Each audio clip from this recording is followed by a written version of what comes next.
What's going on, y'all, and welcome back to another Epic 7 video. First, let me just say, if you're still playing the game and if you still love Epic 7, more power to you. I am genuinely happy for you, and if you need any additional help, please stop by my live streams. That's the best way to reach me, and we can talk, and I can respond in real time.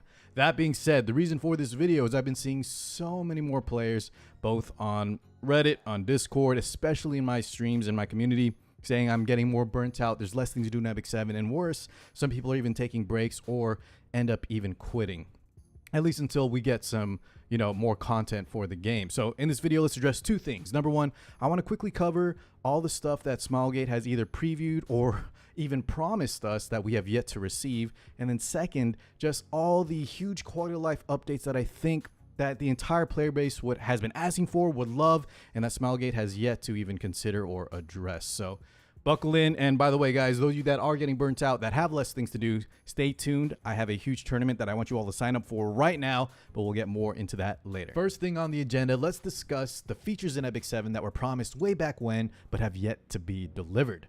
Back in 2022, when Smilegate and Epic 7 used to do these huge roadmaps, these awesome updates, we had one called the Major Awakening Update, and that was, almost 2 years ago now. And two of the features that were promised were both the Eastern Trading Ship as well as the 3v3 Arena. Now, to be fair, Smilegate had so much on this roadmap, and honestly, 95% of it was delivered and done pretty well. However, I think these two, mainly for me at least, the Eastern Trading Ship, are really, really important features that I think could address a lot of issues and just add more to the game, even if it was to be released now. And the crazy thing is, guys, is the Eastern Trading Ship, Smilegate even kind of poked fun at themselves, I believe, in one of the 2023 Medellin Express mails, saying that they know that this Eastern Trading Ship is still yet to be released, they're aware of it, and yet still now in 2024, we haven't heard a peep out of it. So I would like to see this. Let me elaborate more on the Eastern Trading Ship.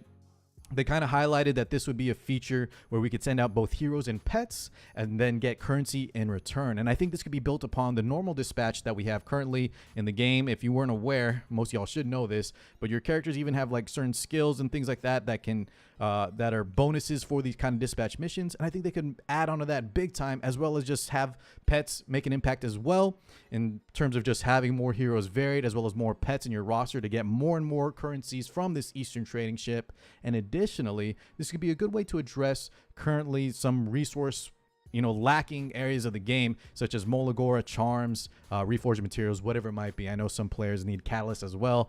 Gold, anything like that could be kind of put into the economy of Epic 7 through this game mode. Now, the other feature, 3v3 Arena, is one I'm a little bit less passionate about. I do think we need extra content currently in the game just to have some replayability, keep players from getting burnt out. So I wouldn't mind trying out this mode, but I remember way back when this was introduced, I really didn't care too much about it. Let me know in the comments if this was a feature y'all liked. That being said, there was a leak back in 2023 that actually said this feature was going to be canceled because it held too much similarity to Guild Wars. I don't know if this leak ended up being true or not. There was a lot of stuff in there. I think it was debunked, but it seems like maybe that was actually what happened because we haven't heard anything from this mode as of today. Last but not least, we have the Expedition Level 4s. Now, we just had a recent revamp, quality of life of Expeditions, how they kind of, did a big overall update, made them a lot less time consuming. There was some ups and downs of it. However, that being said, I think a lot of players, or the reason that mode or that quality of life was introduced was because a lot of players do find Expeditions to be a bit too time consuming. And so I'm actually fine with Expedition Level 4s not being added to the game as of just yet, maybe later down the line. Speaking of lack of content, boredom, there's an amazing tournament just around the corner that'll fulfill all your desires, and that's the App Gallery EU Challenger Cup 2024. This tournament is open to everybody, not just EU, and it's loaded with prizes such as tournament exclusive frames, top end gear, Mystic packs, monthly packs, 80% off coupons, and more. Furthermore, I want every single one of you watching to sign up even if you're newer or not a hyper competitive player, because just by participating, you can win some great prizes. Tune in regardless, as anyone watching can win some crazy coupons on in-game purchases that can be claimed every single day. So let me show you how to sign up for the tournament so that you can receive these amazing rewards. First, use this link or the link in the description below and the pinned comment where you'll see all the tournament info and prizes. You'll also see a giant icon that says join now, so mash that button to be sent to the official Discord. On the landing page, you'll find links to all the information you'll need, as well as a group of helpful officials to assist you. Next, let's focus on this link here that says how to participate in the Epic 7 AG Cup. This will take you to the sign up instructions page. If you don't have one already, you'll want to first create an app gallery account. We recommend selecting Switzerland as your country so that you can maximize all the coupons offered during this event. Once your account is made, sign up for the tournament itself using this link for BattleFi and you're all set. This tournament is happening right now. This is the last call, last chance to sign up, so please do so immediately for a chance to win some amazing prizes, regardless if you're a competitive player or not. Remember, there's participation prizes and you'll help support me at the same time, and those discounts on in-game Epic 7 purchases are huge. So thank you to Huawei and App Gallery for sponsoring this video. Thank you guys for taking the time to watch these. I'll be hosting the tournament alongside Valky, Tristan Wolf, Divine Shadow, big names you all know and love as well. So sign up right now and I'll see y'all there. So that wraps up the missing features that we're still waiting on, that were promised and discussed and shown way back when, that we still to this day have not received. Next up, I want to talk about things that we should be getting, but were never officially announced or promised to us. And they're really all involving heroes, both, units and then collaborations. So first, let's talk collaborations. 2023 marks the first year in Epic 7 that we did not get a new collab, period. On top of that, we did not get the return of both Aespa and the Full Metal Alchemist collab. It's almost March of 2024 and still no news, no updates, no information if those are ever gonna return. And that's a problem for a few different reasons. But before I get into that, let's talk about Aespa as a whole. Aespa, if you looked at any of the websites like Sensor Tower that kind of highlight how much a game made in a monthly revenue, I believe that the information or the number breakdown for Aespa wasn't quite as good, I think, as Smilegate was hoping for. The fact that it was a huge IP, it was their kind of flagship thing they were announcing and trying to get on board. They're trying to get into the K-pop fan base and get them onto Epic 7. I think it didn't go quite as well as they were hoping for. And so it's understandable that either or both parties may not want to pursue that, partnership, that collaboration. That being said, I do hope eventually Smilegate then, if Aespa is truly not returning, they allow players to get their own versions of Karina, especially Rocket Punch, Ning Ning, Giselle Winter, all of that good stuff. Because games that Epic 7 has been influenced by, like Summoner's War, when they don't get collab reruns, they'll have their own version. So we would have our own Epic 7 version of Karina and all the other Aespa characters. I think that's super important for both getting into players into the competitive scene and just for players in general, because to this day we've had, even though they are limited characters, ways to get them, after about a year of waiting. And this will be the first time that some characters may just never ever return. And I don't think that's good for getting newer players on board. Now, the other collaboration, Full Metal Alchemist, is way overdue for a return. It's been well over a year, and this one strikes me as being really, really strange because it wasn't quite a unique big collaboration IP like the Aespa one. In fact, it's more like on the lines of the Slime and the ReZero, which we easily got returns for. And so the fact that players still can't get their Edward Elric, their Roy Mustangs is super, super strange. And I hope Smilegate will bring that back this year for players that missed out. Last but not least, let's talk about missing characters, namely Brenus, who's in the game. She has full skill animations. Smilegate, though, has refused to acknowledge why she hasn't been released. At this point, it's just a meme in our community. I'm not holding out any hope for our girl Brenus, but it's such a shame that the character's literally done in the game files already. You can fight her in one of the story modes, and it's just, I don't know. They just don't plan to bring her out. Next up, we have characters like Mage Luna, who has, full art. No in-game model yet, I don't believe.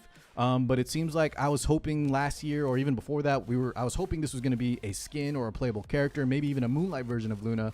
But it seems like that is not also happening. And then that might also relate to the latest one, which is the newest Tamarin. I thought a lot of players, myself included, thought she was going to be either a skin or a playable character introduced alongside Laia and the latest side story arcs. However, the fact that she hasn't been released just yet maybe means she's going the way of Mage Luna, where she's just a concept, just a character to sort of facilitate, the side story lore, and not actually going to be a playable character or skin. But that one, I'm going to give some slack to Smilegate for. It's still super new. That could still come into the game later on. So that wraps up the missing features, the missing characters, all the stuff that was either introduced or promised on a roadmap that has yet to be delivered. And next, I want to talk about just missing quality of life, missing features that have not been promised, but I think Smilegate desperately needs to add just for the game in Epic 7, just for the year 2024. The fact that we've been running 5 years and haven't seen some of these is insane. Let's go ahead and talk about this right now. All right, YouTube, get those comments ready because I'm going to shotgun my own list of personal changes that I think Smilegate desperately needs to add to Epic 7 this year. You guys do the same in the comments, but I have a feeling a lot of our wishes, a lot of our wants will overlap. First on my list, in no particular order, is free Unequip.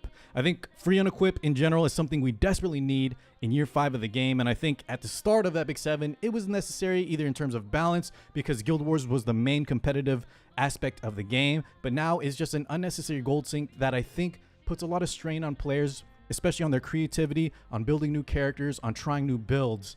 And let's just get that out of the way and let players explore, have fun, and just have more gold to use in Epic 7. Beyond that, if Smilegate really believes that free Unequip should still be there for Guild Wars, then make it at least every weekend, every single weekend of the month, not just the last one. But free Unequip needs to change in my opinion. Next up, let's talk about limited heroes and artifacts. Last year, we just saw so many limiteds and this new introduction of back-to-back limiteds, which I am not a fan of at all. We saw the summer limiteds like Ocean Breeze Luluca and Lethe, and then we had the Biblis and Litica later on in the year, and that was just such a huge strain on bookmarks, let alone pay-to-win or free-to-play players. Beyond that, I think artifacts, especially limited artifacts, are a little bit oppressive as well. I've been asking for some artifact help in general, and I know those of you guys, let's take a look at the latest Laya limited banner.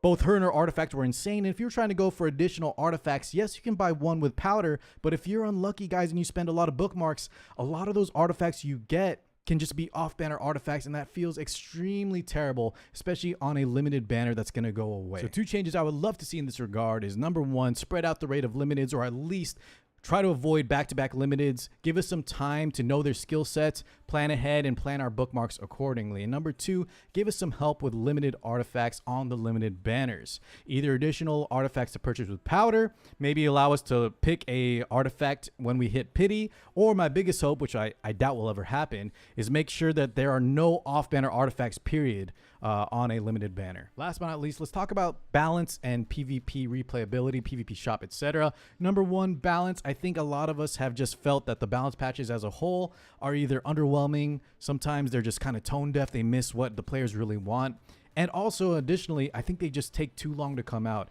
8 weeks, 2-month time period between balance patches is a little bit too long.